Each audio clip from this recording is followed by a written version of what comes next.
I wanted to introduce her. Please stand up, Judy, and thank you so much for your help and for coming.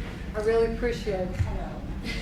And how did you take having this kind of a husband who's always active and always involved in everything that's going on? I'm asking you a question. I grew up in that atmosphere in a different political system. I guess I was born under British colonialism in British Guiana, which is now Guyana, and my dad was in the British colonial police, and he was a man who was always in the hottest part of wherever the worst things were going on.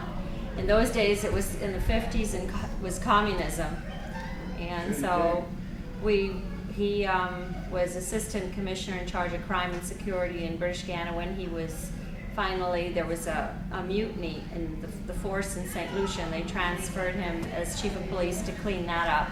And he was the last colonial chief of police on the island of St. Lucia. And then we moved to Barbados, then Ohio, then Florida. And I started working in the county in 1976 when Ray Good was the manager and Dewey Knight was the interim. And then Merritt came, and that's how I met him. And he cut my career short. From the county the day we got married. Now, she's never forgiven me. She had 8 years of detention. No, 6, only 6. Yeah. What is your question? I was going to add, I've forgotten now. You asked me how I put up. Well, I enjoyed it. I mean, I've had a wonderful childhood. I've had a great adulthood and all kinds of exciting things all through my life. So, I mean, I think I've lived many full lives at 55. That's what I am now. But anyway, what I was going to say was you were talking about, I was going to add to what you were talking about with Carlos, and I was going to add to that, and I'm blanking now, unfortunately, is that you had something more constructive to offer, which was to fix the system, not find a villain and fix the blame, which is what they've done. And I don't think that's going to solve anything, and I think that's the shame of it, because Norman Brayman has tons of money. He could really bring out what Merritt has been fighting since 2007 at the Charter Review. He proposed to them at the Charter Review that they change, and do the mixture of the single member and the at-large, and reduce the number of commissioners. We don't need 13. I mean, it would save a lot of money if we didn't have so many.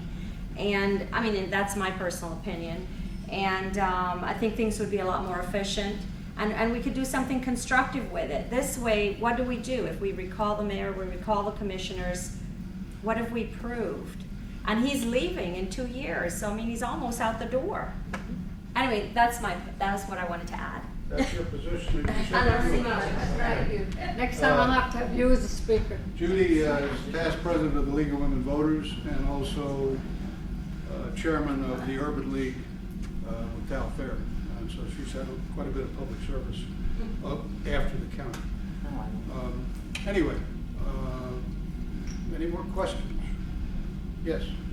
These are very, as we're all aware, very difficult times for everyone. Sure. And I think that there is a great deal of anger and resentment against the mayor for pushing through that stadium at a time where things are so dire. Why didn't he put it to a vote? He wouldn't put it to a vote because it would have been defeated. And it was crammed down our necks, our throats. And I really feel that it's almost a way sometimes of getting back at it. Are you aware that the funding for the stadium comes from tourist taxes?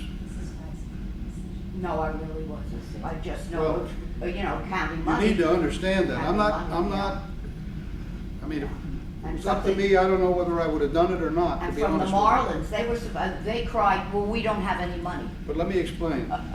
You have, and by state law, you have bed taxes and you have meal and beverage taxes.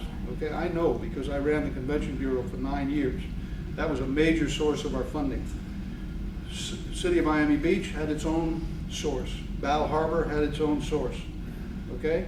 And they committed to join in the Convention Bureau because when we were at conventions trying to promote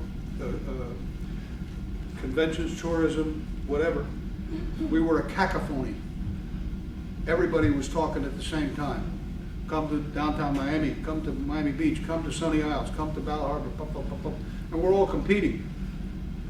And the whole theory of the Convention Bureau was speak with one voice, bring them here, and then let them choose where they want to go. And that's been very successful since we did it. But people have the impression that you're going to, that the money that's being used to build the stadium could be used for other purposes. It can't. Now, I worry because, Taxpayer funds, no. no.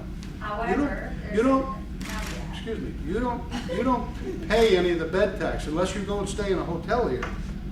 Or if you go into a restaurant, there is a meal and beverage in certain cities. But otherwise, it doesn't come out of the general fund, doesn't come out of property taxes or anything else. And does that make it right? I don't know. I'm not taking a position on that one. He pushed it, so did Manny Diaz. Yes. City commission, the mayor, and the county commission and the mayor over a lot of controversy. And what happens if we have a bomb scare or a Al-Qaeda attack? Well, that's the risk. The Achilles heel right there. I know because I was running the Convention Bureau when they were killing German tourists and so forth, and we lost overnight 67% of the German market, 37% of the UK, and 34% of Canada. And the wolf was at the door. And what we did, we made this a safe community. We had 25 separate initiatives. I mean, there's another book or another chapter. We had the rental car area was a mess, not lighted. So these guys that were going to strong-arm tourists, they would sit in the car and wait for somebody to come out. We had identification tags on the rental cars, so you knew it was a rental car. And they come up and bump it from behind. The guy would stop and get out and get clobbered. And they'd steal blind. And then the guy didn't want to come back and bear witness if we ever arrested anybody. I mean, it was a very difficult situation. We made this community a safe destination. We now have a reputation of being a safe destination. Does that mean you can't get lost and get in trouble? No. You can do that and go to Peachtree Street or go to any city, anywhere, you can get in trouble. But, you know, if you follow the maps and do everything else, you're all right. What? Bring it back to the stadium. Why would it be an Achilles heel? What? If something happened like that. Well, 98% of our visitors come by air. 98%. Can you believe that? Yes. They don't drive down here. It's a long drive. 50% drive to Orlando. Families. 98% come by air. You blow up a couple airlines, and it's dead. I mean, dead. The planes aren't flying, the taxi cabs aren't driving, the beds aren't being made. I mean, Then who pays so for the stadium? we are very vulnerable. We have a major hurricane. I mean, within 24 hours of Andrew, I had 3,000 videos sent all over the world showing people playing volleyball on Miami Beach. Because it's Dateline Miami. Miami was destroyed when we weren't. I mean, Homestead was destroyed and the Redlands and so forth. God forbid, it was terrible. But the main hotels, they didn't have any problem.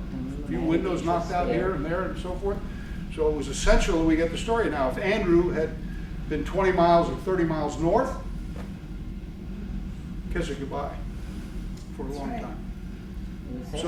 So what the points Judy's making is, God forbid, we have that kind of thing happen to us, and all of a sudden this funding source that they have just about milked as far as they can dries up. Then we got problems, big problems. And then who pays for it? What Well, do you think? that's a $64 question. I know who should pay for it, the Marlins. Right. But that was a bad deal too. They didn't really, I mean, I've been there and done that with Henry. I was the county manager when they were gonna build a stadium. They came up with this cockamamie plan.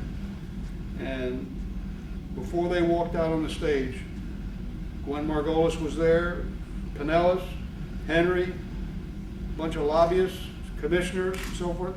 They put their hand on the door to walk out on the stage in the Hyatt. And I said, hold it,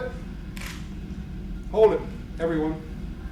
I want you to understand, I don't endorse this plan. Don't put my name next to it. And Henry said, oh, maybe we better not go on there. I said, hey, it's your show, but I'm just not anointing this thing. So I would have, hindsight, I would have been a tougher bargainer. I would want to see their books. Yeah, I bet you I was would. just gonna say, there must have been I bet you would. So, hands.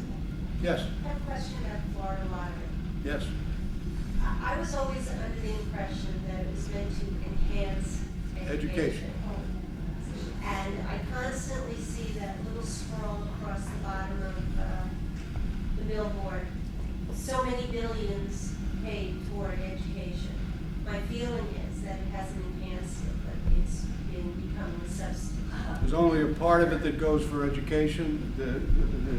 A big chunk of it goes for transportation, state transportation, and that's the state legislature. I mean, and I fought with the legislature. I pounded those halls for 35 years. And when I was superintendent of schools, I would arm wrestle with Jeb Bush. He wants his legacy to be education. Sorry, I don't buy it. Isn't the other thing that happened was we were sold a bill of goods about gambling, that it was all gonna go for education. And then what happened was the state lowered what the state was gonna give for education as the lottery money went up, so you really got nothing. The legislature's favorite thing is to say to the local school board, you can raise property taxes. We don't have the courage, said another way, we don't have the courage to appropriate what we're supposed to appropriate. Okay? Because education is really fundamentally a state responsibility. The property tax that the school board levies is only supposed to supplant the FTE, full-time equivalent. You want to hear a horror story? I'll give you a horror story. You asked me for a horror story? Here's a horror story. Well, there's two of them,